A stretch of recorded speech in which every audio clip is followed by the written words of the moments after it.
հեռու չգնանք, զուտ հարկային մուտքերի տեսանյութ, եթե մեկ ցուցանիշ հրապարակեմ, մեր կողմից կատարված հարցումների համաձայն կառուցապատումը, շինարարությունը, հարակից եւ սպասարկող ոլորտները միասին, այսինքն կառուցապատման ու արժեշղթայում գտնվող տնտեսության ճյուղերը միասին, միայն 2020-ից 25 թվականներին ընկած ժամանակահատվածում ապահովել են ավելի քան 350 միլիարդ դրամի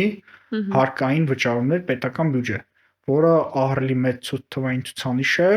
եւ այս թվային ցուցանիշը ըստ էության տարեստարի գնալով ավելի ու ավելի է մեծացել։ Այսինքն 2020-ից 25 ամեն տարի պրոգրեսիվության կանոններով ավելացել է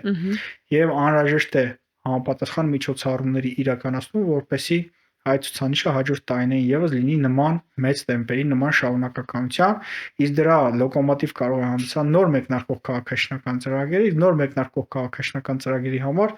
ելի ու ելի անհրաժեշտ է պետություն մասնավոր ակտիվ երկխոսություն, խնդիրների հաղթահարման, մարտահրավերները չեզոքացնելու ուղղությամբ, որպեսզի նոր ներդրողներ կարողանան ի հայտ բերել, ներդրողները շահագրգռված լինեն, քաղաքաշինության ոլորտում ներդրումներ ընթացիկները շարունակեն, ընթացիկները պրոյեկտները ավարտելուց հետո ցանկություն հայտնեն նոր պրոյեկտներ մեկնարկելու, որը այսօր դանդաղում է, եւ այս ամենի առաքելությունը հենց ասոցիացիան ստանձնել է